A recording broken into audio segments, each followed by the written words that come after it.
Hi everyone, how you guys doing? Okay, now I figured I figured things out. so yeah, hi, I'm Roman with Holistic Dog Training, and my passion is to educate people in holistic parenting methods, and because I feel such dogs are so limited in our life, just just just by calling them pets, like just for people's comfort and pleasure. So let's get back to the dog and who he really is. And that's why the show today is dedicated to the unlimited dogs, the dogs who have access, the dogs who have freedom, and dogs who can share their emotions and do what they feel like doing. Okay, don't get me wrong. Okay, it's there is a frame around that.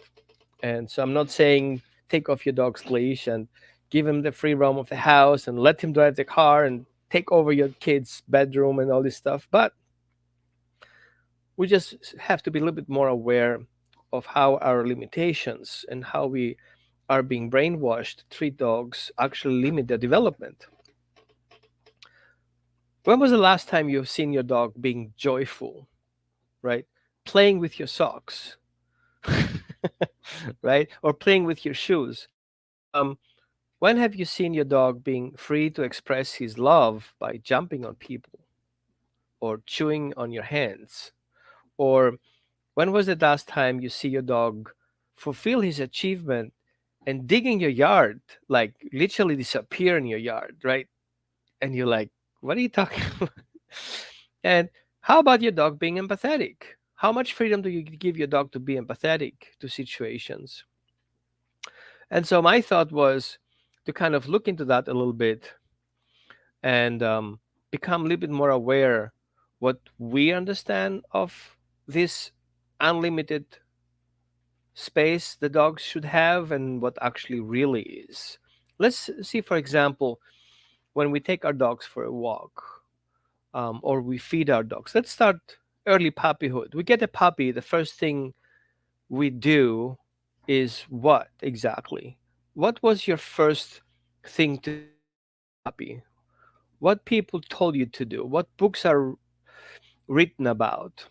Okay, let's start with potty training. Give me a couple of examples how you would start potty training.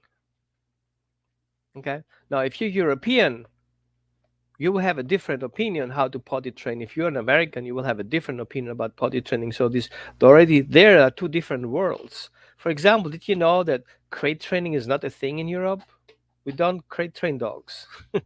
We house train them. Okay, right, exactly. So potty training is what people usually start with to get a puppy. And I'm telling you, that's not really the priority.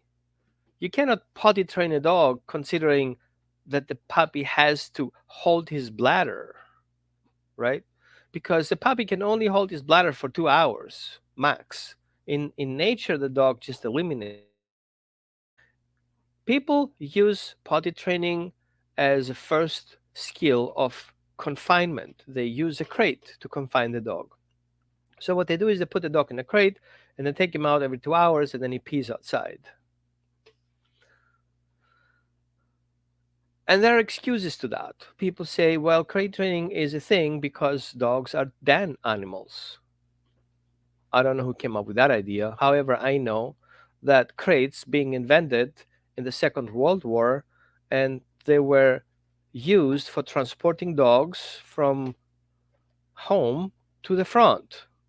And then people will take the next level to that and start building, taking garbage bin crates. There were crates protecting garbage bin from animals, and they took it and they put dogs in there because that basically keeps your dog safe. And then the industry went to the next level and says, well, you the way you train dogs, you put them in a crate. Okay, so dog being free, making choices in your yard, staying in your property, taking care of the animals, bringing your kids to school, and being kind of like parented by the village, all of a sudden he has to be in a crate, like most of his early puppyhood. From the crate, and you know what? I call myself guilty here because I was perpetuating that idea until I sat down with myself and says, wait a minute, what am I doing here? Crate, food crate, walk crate. It will be kind of like from confinement to confinement in between some actions. And that was a wake up call for me because I started researching things, and there is no actually study that says that crate training is good for dogs or bad for dogs. But the only thing we see is literature mentioning about the crate training, and that was for me a change. That was a big change. And I think this is where I start rethinking my whole concept. Okay. So the other thing, we're going to talk about the solutions here, just to get kind of in the vibe today. And the other thing that we see is we have to feed dogs, dog food, right? Now, what have you been told to feed your dog exactly? Okay. What have you read dogs should eat when they're puppies? Of course, they have to eat puppy food. Did they tell you why you have to eat puppy food? And did they tell you what puppy food you should buy? Any recommendations? How many of you have heard that feeding your puppy raw is going to kill your dog? And the only healthy food out there is kibble. Okay, we see already suddenly um, we have our dogs being limited in the quality of food we're feeding. And I'm not saying you should or you should not. I'm not here to tell you or judge you what to do here, but I'm thinking we should kind of become more aware what the industry standard is and who creates the standard. So the meat industry wants to get rid of the garbage, and therefore now all of a sudden everybody, all these big industries from Kraft to Nestle, everybody has to have a food brand in their brand. And why is that? Because they want to make money. And how do you make money? You have to kind of think globally, right? So many companies are out there, millions of people are being hired by those companies, and those companies do exactly what? They produce food, and there's a lot of leftovers, garbage that needs to be recycled, and recycling costs money. So how can we limit our recycling without changing anything on our quality? We resell the garbage. So the meat industry found out that dogs can eat pretty much everything that comes from our home, but in order to proceed to sell garbage, we have to change the way people think in their homes. So we have to tell them that feeding your dog home prepared food is bad for your dog. Like, don't feed your dog table scraps, it's bad for your dog. While for the last 50,000 years it was totally healthy, all of a sudden, since the 60s, it's bad for your dog. Man, how can you feed, like, literally, how can you feed your dog table scraps? You're going to kill your dog, seriously. That's what they tell you.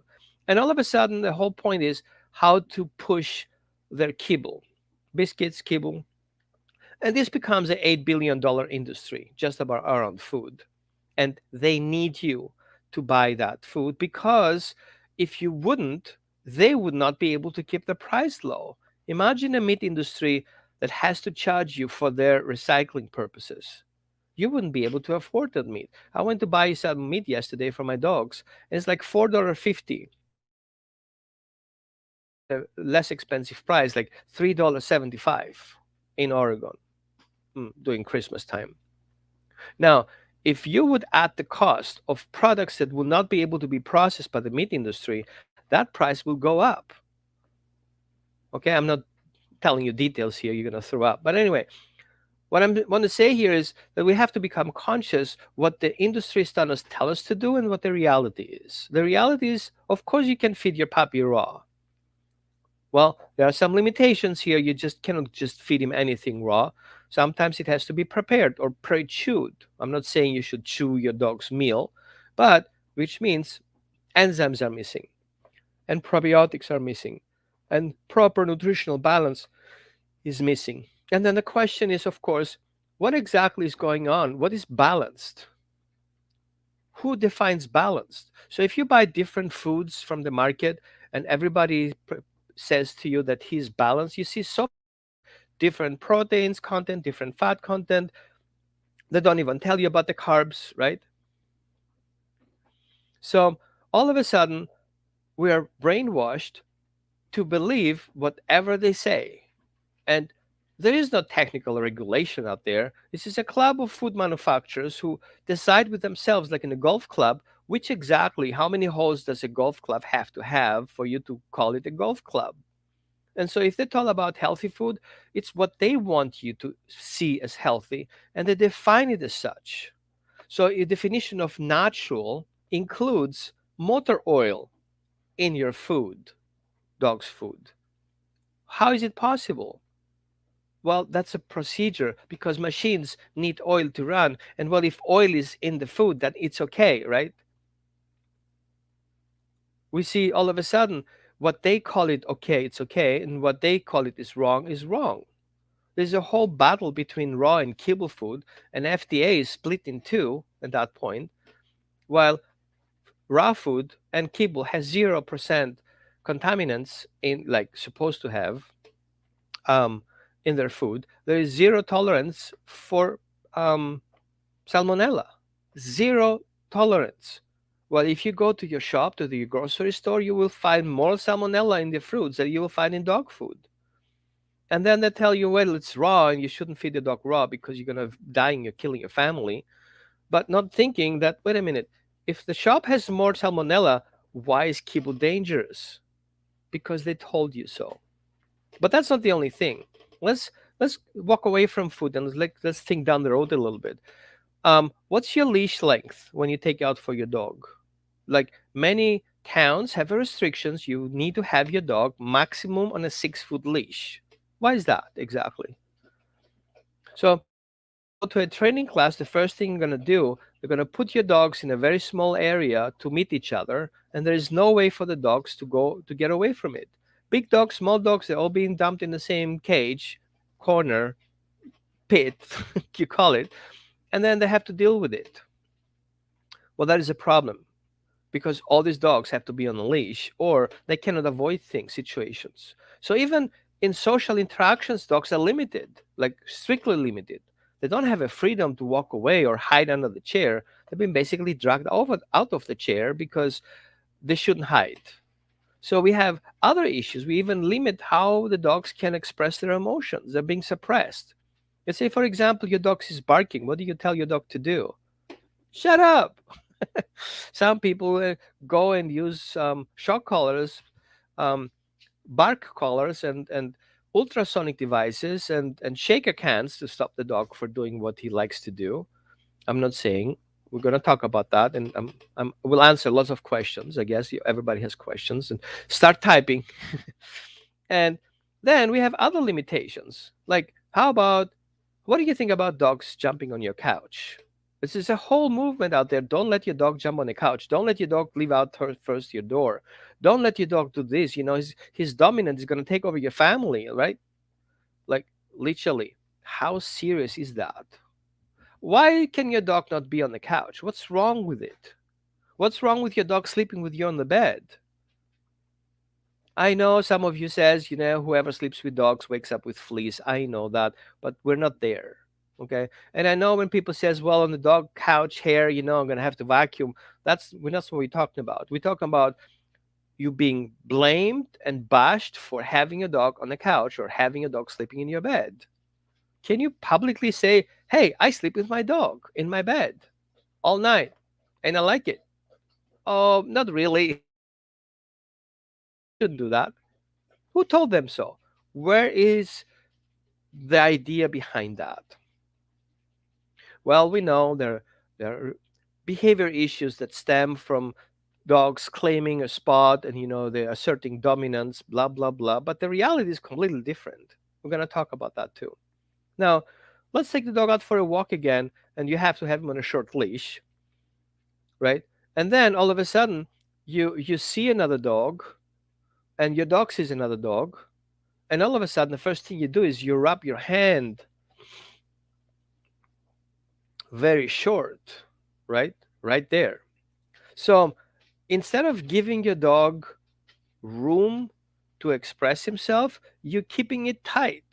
Like you're restricting his freedom. Imagine you want to go for shopping with your partner, and then he tells you, "Hey, you have 5 minutes to finish your shopping," and you're like, "It's Christmas time. I want to win the shop. I want to look at stuff, smell stuff, touch stuff, wear stuff, try stuff." No, no, no. You have only 5 minutes. And by the way, you cannot leave more than 6 feet away from me, right? And so, good. That's a good point, Cindy. Let's talk about that. What's the idea of a pack leader? The idea of a pack leader is that dogs are pack animals, which restricts the dog to do other than what the pack leader says them to do. The reality is that dogs are not pack animals. We call them pack animals, but in reality, they're not, right? Wolves are not pack animals. We call it such, but the reality behind that is the dogs are basically matriarchic oriented family societies. Okay, there is the alpha pair, the alpha male and the alpha female, also with wolves. Okay, don't come up with the wrong.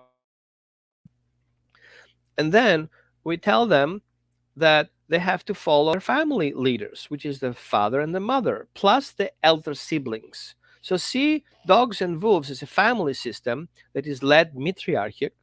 Okay, the matriarchic is because the mother needs to be protected. The mother has the first and last word on making decisions, what to do. Everybody follows the mother because mother provides food. And if you screw up with mom, you're going to end up dead because she's not being able to feed you, or you're going to be cast out of the family, right? But the idea of a pack leader restricts you already what your role is and what your relationship with your dog. So I would like you to free yourself from that aspect because it's basically a false information. So dogs are family oriented. And so since you're not directly, right? Thanks, Steve. And since dogs are not directly related to you, ew! No, you cannot be directly related to your dogs, but you can adopt dogs or you can be a surrogate parent, right? And you have to take up that educational aspect. So by providing your dog basically his hierarchy of needs, and my dear friend Linda Michaels basically explained it very nicely. You have biological needs, the dog has emotional needs, he has social needs, he has training needs and educational needs, and he has cognitive needs. So if you can provide that pyramid, okay, I'm sure you guys have questions. So let me share it with you so everybody understands what I'm talking about. Let me share with you what I'm talking about so it's easier for you to see it. Da, da, da, da, da. There you go. That's what I'm talking about. Okay. So Linda made it perfectly clear here. Biological needs includes proper nutrition, fresh water, sufficient exercise, air, sleep, indoor shelter, safety, controlled temperature, grooming, and gentle veterinary care. The gentle means you cannot just groom your dog with force, like choking your dog on a table, or you cannot just have 5 people in a veterinary office grab your dog, holding it down to get this injection done, right?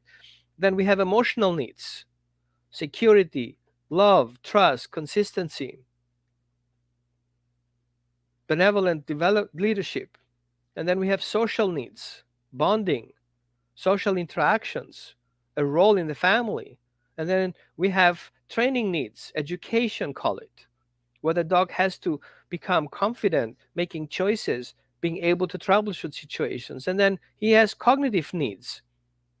Yeah, he needs to be fulfilled. He needs to reach up his breed traits. Okay, he needs to understand that he has choices. All these things are important. So this is what makes you actually a good parent. And you can say it loud and enjoy it. I'm my dog's parent. Okay? You can say it with me. I'm my dog's parent. I parent my dog. How does it feel to you? How does it feel to you to say, I'm parenting my dog? Because that's what it really is. My dog doesn't have all these things that he can take care of himself. So if you have a person that he cannot care for himself, you parenting him. You treat him like you being the parent, providing safety, providing food, providing all these needs, right? That makes you a parent and a good leader. It does make you a pack leader, okay? Because you're not part of the pack. You don't have a tail, you don't have ears, and you don't walk on your fourth. So that's not work. So, and then we have this false alpha theory, tell you what your dog has to do and its obligations, but nobody tells you about your obligations towards the puppy and your dog. So we see this is such a illusion that's happening there and brainwashing for you not to let your dog step up to his highest potential. And I think we should step into our parenting power and kind of claim it back, because all the industry wants is you to be a dumb idiot that has no voice and no education. All you have to do is do exactly what they tell you to do, because a good customer is a stupid customer. And I don't believe you are one. A, you wouldn't watch this. B, if you knew about it, you wouldn't do it. And so I would like you to step into your customer, or let's call it, I miss the word right now, help. um, Customer, no, it's the, you have a buying force. You are that, right? And so I want you to step into that power, because they want your money and you have the money and you can claim it. Buy products that are not perpetuating that false idea. Buy products that come in from good farm raised animals and not garbage. Well, they should work better. I don't understand why we have to have all these restrictions to our animals and confine them in such a small place. They cannot even be dogs. The concept is get a fake dog that does exactly what you tell him. You put him in place and he doesn't move until you come back home. And then whenever you need him, you take him back to bed and snuggle with your toy. That's not. We have to be the person that gives my dog the maximum freedom and not the maximum confinement, because that's what we're perpetuated to do.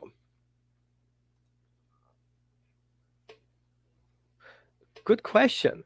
I think we have to grow out of it. It's a learning curve. And you know what? Dr. Mech, who actually was hired by the Department of Agriculture to study wolves in captivity, he made a mistake and he admitted it. He said, sorry, I was wrong. We studied wolves in captivity. We had no clue what else to do. And then later on, he went for a 4-week or 14-week study course in a real environment. And he said, oh my God, we're totally wrong. And he rejected his theory. But there was a publisher who had his book and he saw how much books are being sold. He wouldn't be stupid to take down the book. And he couldn't deny it. So while Dr. Mack was forced to make a live video, I can share it in the link, of telling people, hey, the alpha theory is wrong. Like there is no everybody's fighting for winning and losing, but there are parents who control the situations, and if you put wild animals in a cage, they will fight for their lives. Like, for example, sorry, New Yorkers, lived there for a while. Imagine 4 New Yorkers in an elevator for a week without their cell phones. And then we take that experience that we observed on that video, what happens in the elevator, and we say, this is how humanity works. They're killing each other about that text message. Okay? That's what we're forced to believe.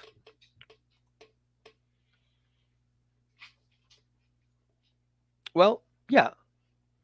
Now, okay, there are extreme cases. Okay. we don't want to perpetuate that the dog has to sleep now on the bed and the dog should be on a loose leash all the time. I agree with that. The dog should be on a loose leash. And I don't say you to drop the leash and let the dog run whatever he wants. Yes, I'm not saying let the dog mate with everyone. We have some social regulations that we have to be compliant to, because that's how our society works, unfortunately, because not everybody is responsible like you are. And so we have to kind of like push the limits a little bit. But I would like you to go to that edge. Another thing that I see very often, that our industry is being pushed, and I'm not saying the trigger word, but you know what I'm talking about, that you have to every year your dogs with a specific series of you know what, and then all of a sudden we see our dogs get sick. And then you question yourself, wait a minute, if I do this to do for my dog to be protected, you're not using the trigger words, sorry Facebook and YouTube, then all of a sudden we recognize, wait a minute, my dog immune system is protected for the last 7 years or next 7 years. Why would I have to repeat that? Let me give you an example.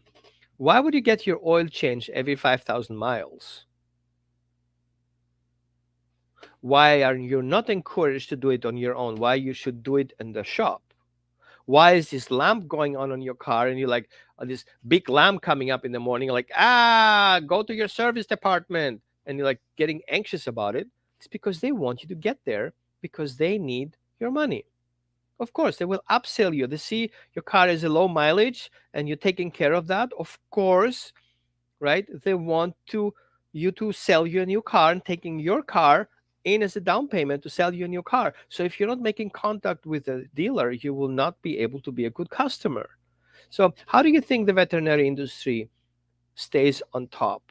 It's because you have to show up every year there and do the exams. I'm not saying you shouldn't go to do the exams, but it becomes kind of a vicious circle. The more you do those on your dog, the more likely your dog will get sick from the side effects. And I'm not an anti, okay? I'm a wise vaxxer. I'm a wise vaccinations guy.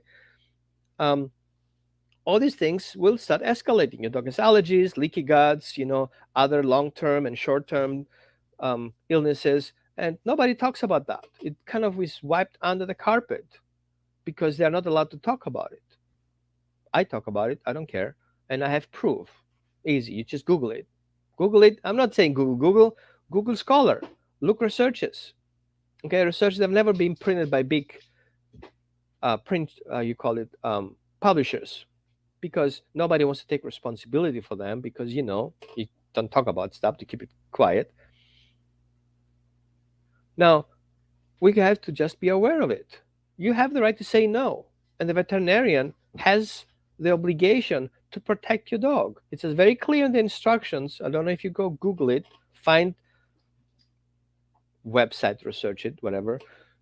Find it and read the little details. It says your dog should have a veterinary exam before he's being vaccinated, and then the veterinarian has to determine if your dog is healthy enough to get these vaccinations. Well, let me explain that. If your dog is healthy and he's protected, so he's healthy. But if I add another vaccinations, then he becomes unhealthy because he gets over vaccinated. Okay, it's called vaccinosis. And the veterinarian knows that. Theoretically, he would say, you know what, I think your dog has enough. He's immune. We do a titer test. The dog is up and running. Now we need to take care a little bit of the weight after spaying and neutering. We need to get him on healthy supplements, like post-surgery supplements, post-spay and neuter supplements, which means he keeps your dog healthy. Now, how many of you have spayed and neutered your dog, and how many of you have heard from your veterinarian, hey, we need to get your dog on supplements? Anyone? I thought so. Because nobody talks about it. And nobody tells you that, hey, you need to adjust your dog's food. If your hormones of your dog changes, then everything changes, and you have to keep in mind that. But no, we don't talk that. And what's happening there, we limit our dog's lifespan. Okay, don't tell me about your grandfather whose dog become like 32 years old, right? I'm not talking about that, because some dogs are really very strong in their immune system. Yeah, I know. I'm just talking about exactly that. And so we have to be aware that if I add toxins to my dog's system, no matter where they're coming from, then I'm limiting my dog's health, which means I'm compromising my dog. So I'm putting another limit. So the idea of having your dog being unlimited is give your dog this maximum potential, this maximum ability. Take your dog on the maximum length of the leash that you will be able to work with your dog. Of course, before you go out for a walk, you need to, and we start talking about the solutions of all these things that I told you not to, or I didn't tell you not to. I'm not restricting you. I'm just giving you a heads up what's happening around you so you're aware of it. So let's start with potty training. All you have to do is teach your dog that outside potty is appreciated. And you can limit your dog access so he doesn't have the free roam of the house, but he can be in a nice, a nice big playpen. Yeah, why not a 3 by 5 playpen? So your dog has a room to go. And make sure he's going out as many times as possible. And when he pees and poops outside, he gets rewarded. And the other thing you can see every time your dog drinks water, your puppy drinks water, like soon enough, he needs to go to the bathroom. So put your timer, your egg timer, put it off, and as soon as it goes off, you're going to run with your dog to potty training. Now, don't take me wrong. I don't want your dog to be conditioned that the doorbell rings and your dog goes potty, or the time egg cooker goes off and your dog has to go potty. But give your internal clock a setting. And so every time your dog wants after drinks water, he needs to go to the bathroom. And if he eliminates in a specific spot that you appreciate, he gets an extra food reward. You do this for a week or two consistently, guess what's going to happen? Your dog tells you, hey, I need to go to the bathroom, grab your treat on your way out. And of course, you hang in a doorbell and ringle it. Ringle before you open the door and you go outside, because ringle the door gets you outside, gets you food when you pee. Voila. Now, because your dog may have accidents, it's totally normal. There's nothing for you to get upset. How long did it take you to be potty trained as a child? It took me about 3 years, kind of, sort of, and your puppy has to learn it in a week or two. See what I'm coming with this?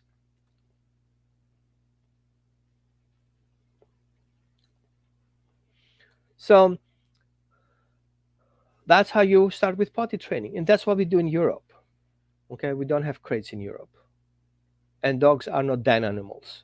They live, they're born in a safe place, which is safe from all directions and has only a hole, could be a tire. Okay, so if that is a concept that dogs live in dens or are born in dens, therefore they are den animals, then humans are hospital animals. How does it sound to you? So dogs are as much den animals as people are hospital animals. Okay, they get hospital animals later when they're older, like I am. But the whole concept is the dogs are not den animals. They're free roaming.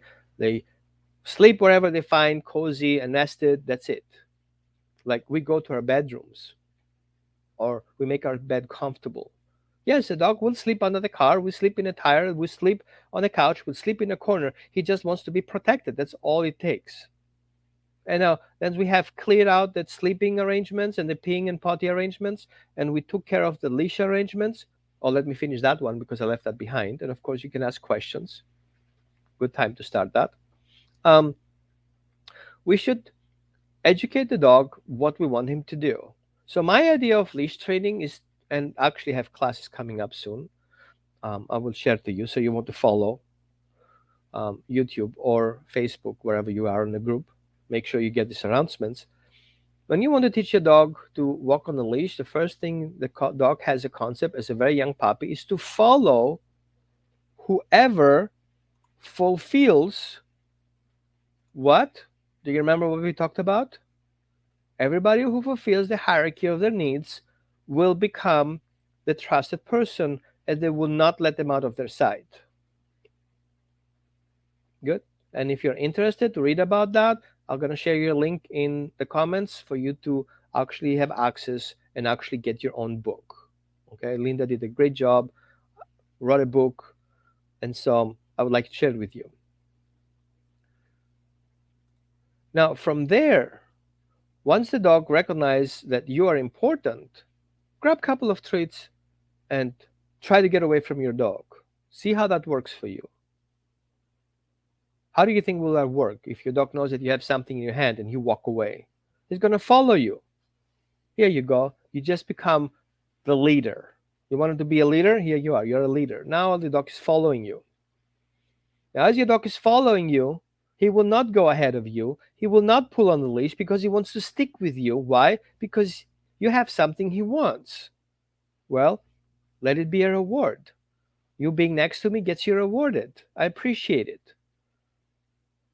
Okay? And then we're going to talk that in details once we have the class, how we set it up. But that's the general concept. And then all you do is reinforcing what your dog is doing and then give that a name. Follow me or let's go. I use the word let's go. Let's go means you want what I have and you follow me no matter what. Easy, right? And what you do now is you pair emotions with behavior and thoughts. So if you walk away, your dog thinks that you have something that's very important to him. And if you say, let's go, then the dog will follow you because he knows he's going to get it. Now, we don't want to get stuck with food. We don't want to limit that again. There are other rewards as well, but food is a good starter, especially for a puppy. Puppy will follow you naturally anywhere, anyway, and puppy will do what you do.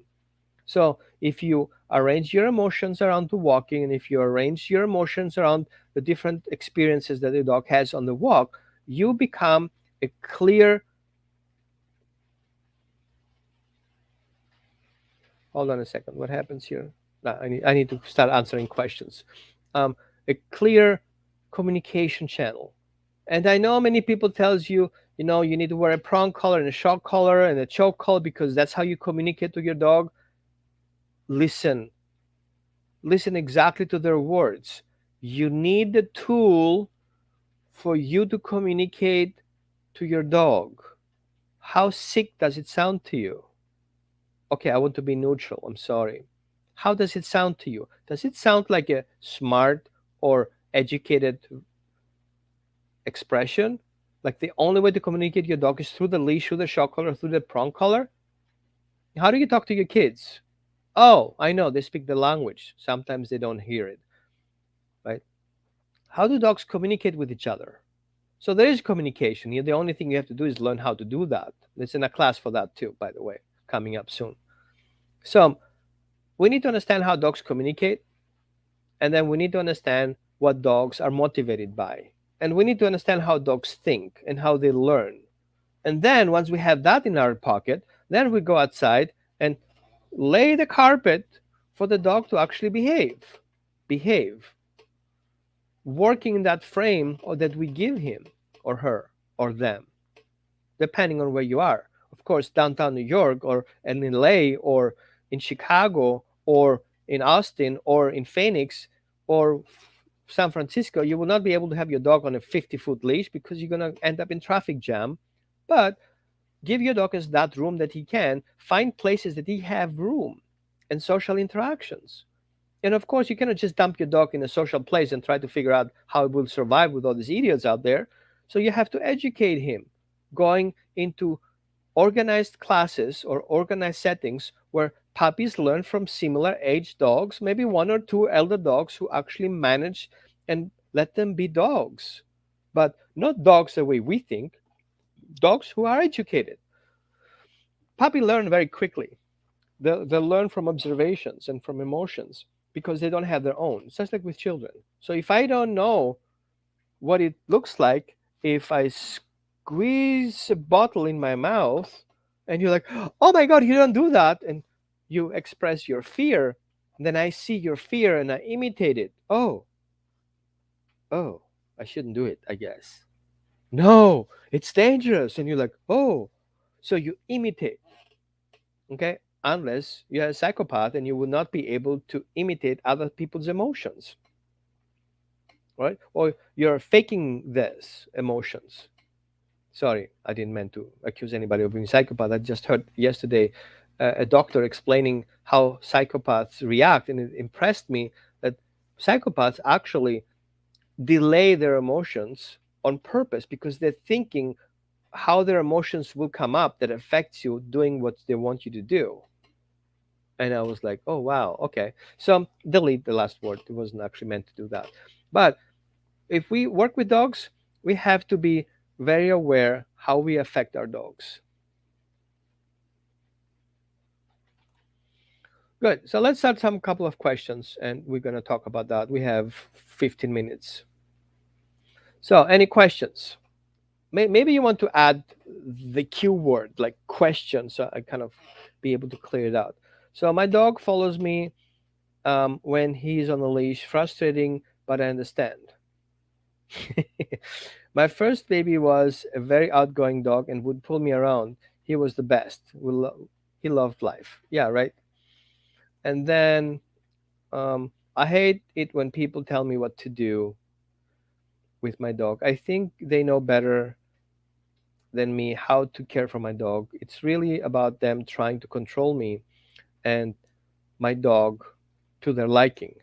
Um, yeah, I'm not taking it personal. Just kidding. Okay, do you guys have any questions? Let's talk about it. And by the way, where are you from? I'm here in Eugene. It's raining and it's cold.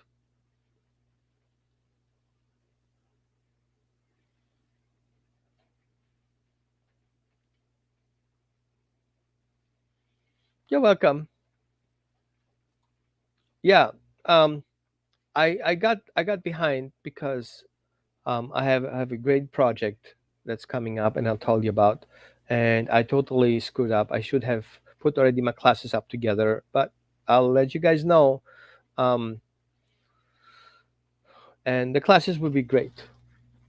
Sure, we will have a parenting class, puppy parenting class, one, two, and three. So the one puppy parenting class is for puppies who come in the first um, 16 weeks, and then we go 6 months, and then we go 18 months. So we cover pretty much everything. So I have these three stages coming in those classes. Then we talk about aggression, a chapter workshop about aggression, about healing aggression, understanding aggression. We will talk about parenting, proper parenting skills. We talk about adoption. We will talk about nutrition a little bit. Not as a nutritionist, just a smart buyer, so you understand certain things. And then we will talk about healing a lot, and we're gonna have also a healing for animal class for you guys who are a little bit open to healing energy, and you want to do healing energy for your dog or yourself or close relatives. I'm not saying you should open a supermarket of healing, but stepping into your healing power is very helpful, especially around dogs in your family. Good. So we have Texas. Hello, Texas. Another Texas. Another Texas. Here you go. Hey, Texas. Howdy. And then we have Houston. Hi, Missouri, Houston. See, it's Houston, but not in Texas. I got you right there. Um, yeah, and I know you're secret guys who don't want to say where you're from. That's fine. I know where you are. No, I don't. Um, and yeah, is there anything that you would like or you have a need in a class? Maybe I can um, help me remember that. Like, hey, I would need a class about that. But I promise you, if you say that you need that and you're not joining the class, then I would think you did it on purpose. So I have a class and nobody joins, right?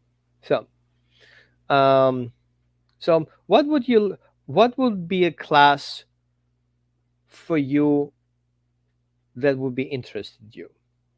I'll talk about that.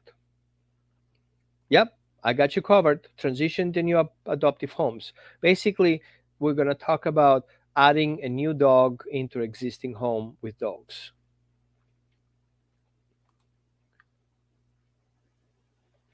Yes, I did discuss no grain diet. Actually, we discussed a lot, and I had actually two very well known professionals discussing it, that not professional, actually nutritional scientists that talk about that idea about grain free. Um, in short, grain or grain free is not a bad thing, either or. And I know some come with ideas that are perpetuated by specific companies from veterinarians who are grandfathered in these specific companies that grain free will kill your dog. And I challenge you, go to these companies who perpetuate these ideas and see if they have grain free food. And here they are, they have grain free food. So if that would be so bad as they talk about, they wouldn't have grain free food in the product line. Plus, FDA would say take off the grain free food off the shelf. And they haven't. They don't even have a scientific evidence that grain free food actually causes heart disease. But that's another story. But anyway, what else do we have?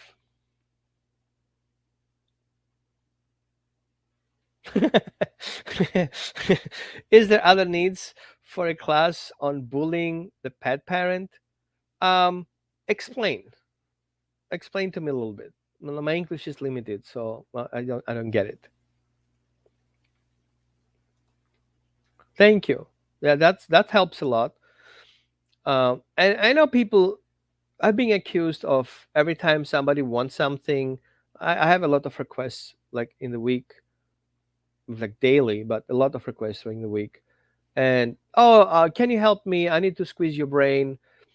I think, and I tell people, I have a lot of free content on my websites, on my YouTube. Well, you have to do some work and go through them. You have any questions? Just go to my group and ask the question in the search engine. Like each group has a search engine set up. Let me show it to you. Hold on. Let me pull up my group. Great. Now I have to log into my Facebook account. Hold on a second. Yep. An unrecognized device logs into your Facebook. That's me. Thank you for warning me. Good. So I'm going to show you how my group functions, just in case you're in there. Um, where am I? Hold on a second.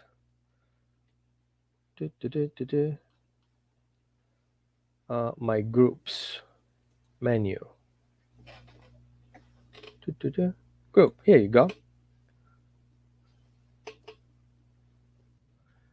No, I don't want to create a group. Jesus, why is things so difficult?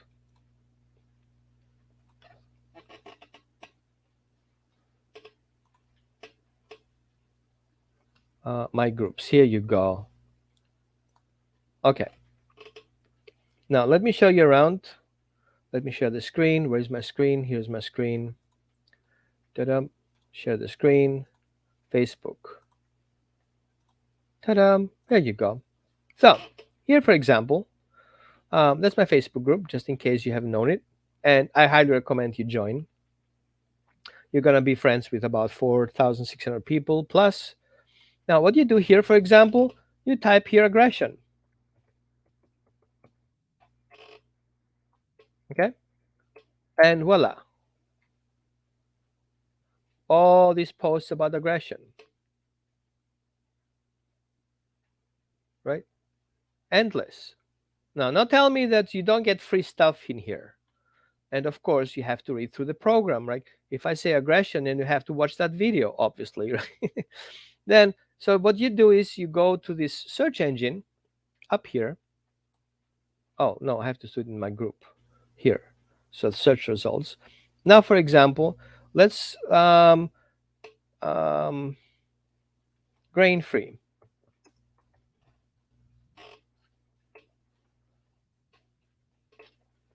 Voila. See? Everything in there. Here, an entire video with one of the most consistent scientific nutritionists. Like he's a scientist. Like, okay? The whole video about that. So there's no excuse. And well, if you need me, you can find me at holisticdogtraining.org/online training and pick the session that you think is appropriate. I have all the explanations there. No problem. What else? Leash pulling. Not quiche, leash. There you go. Voila.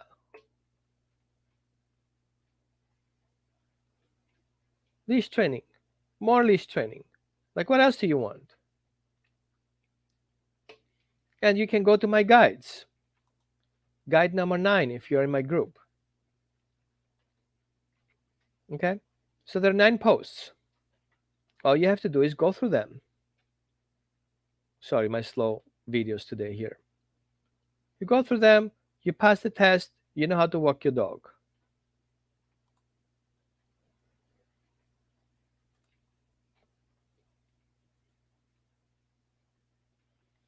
Okay, so for example, my daughter had to take her dog, the boy's vet. Yeah, okay, perfect. I like that. Um, how to resist bullying? That will work. I've had that experience with veterinarians. I went to a vet with my dog, and my original vet was fired because he wouldn't promote certain things that veterinarians do, and so the company didn't like him anymore. So a new vet came in, and he literally blamed me for not doing certain things to my dog. He wanted me to get on a specific brand, on a specific company that he was representing in that vet's office. Well, he got the wrong guy to talk about. And so he stopped bullying me on that. Um, so, dogs don't eat corn or grains in the wild. Oh, yes, they do. They don't eat corn, but they do eat grains. Like they eat grains, fermented grain, right? Bunnies. So fermented food contains grain. So they're not making bread, don't take me wrong, but they do eat grains. But they don't need it to survive. They don't need carbs to survive. Yet our food is basically 75% carbs from energy content.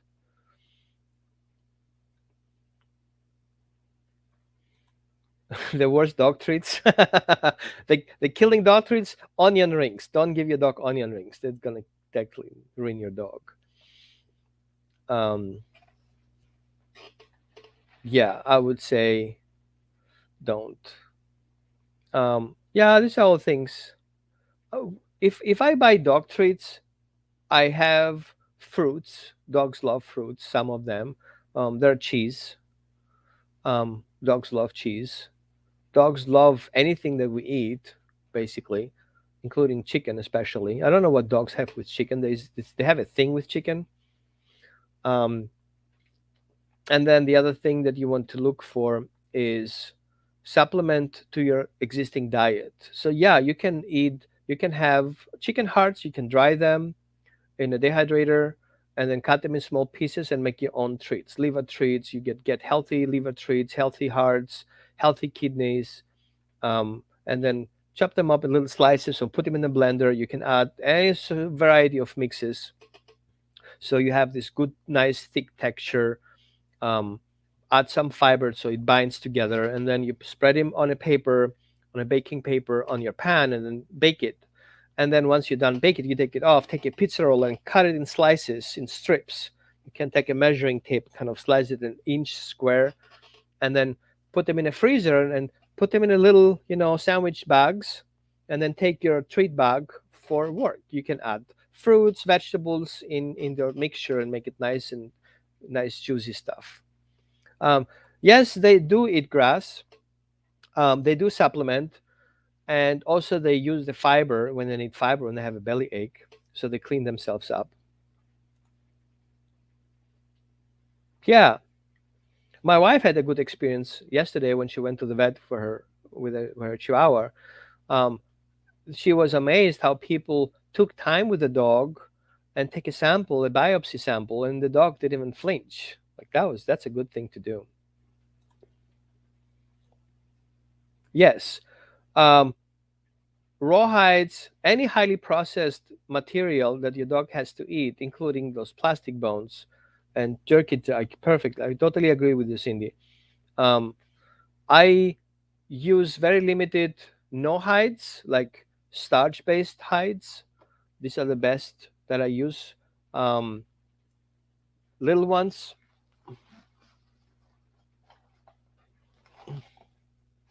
Here, no hides.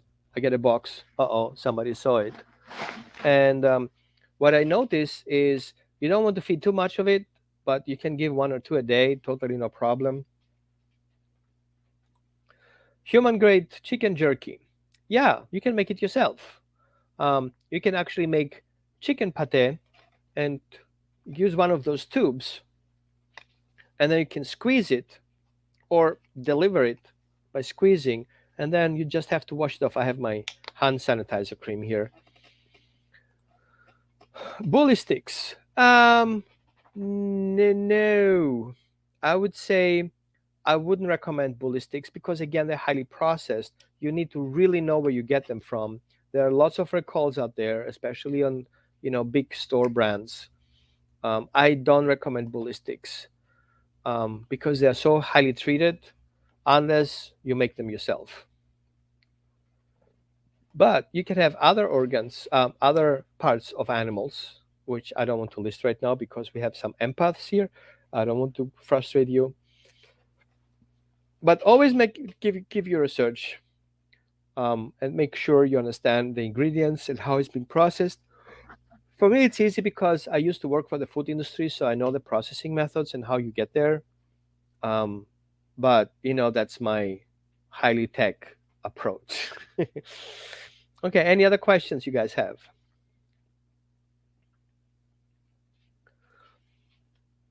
Yeah.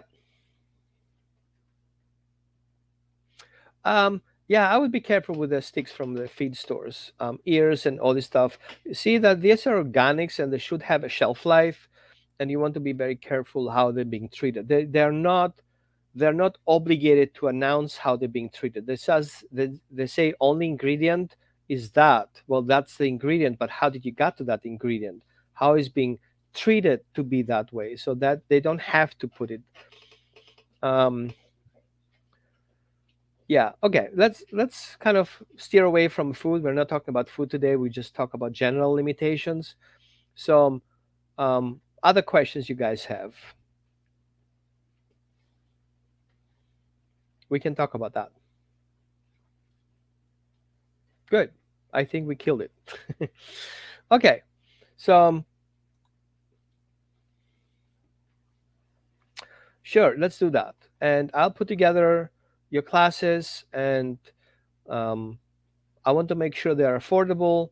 And on the background, I'm creating basically a whole program, a self-paced program to help people with very limited income to get still quality information. So they do this self-paced online class with documents and videos and explanations, a little bit of a project. So um, I may start doing a pre-sale and have you guys already chiming in.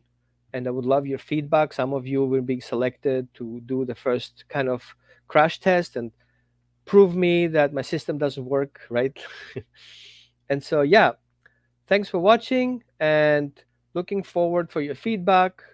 Let me know how you guys feel about what we're doing. And if you have any questions, let me know. Thanks for watching and talk to you soon.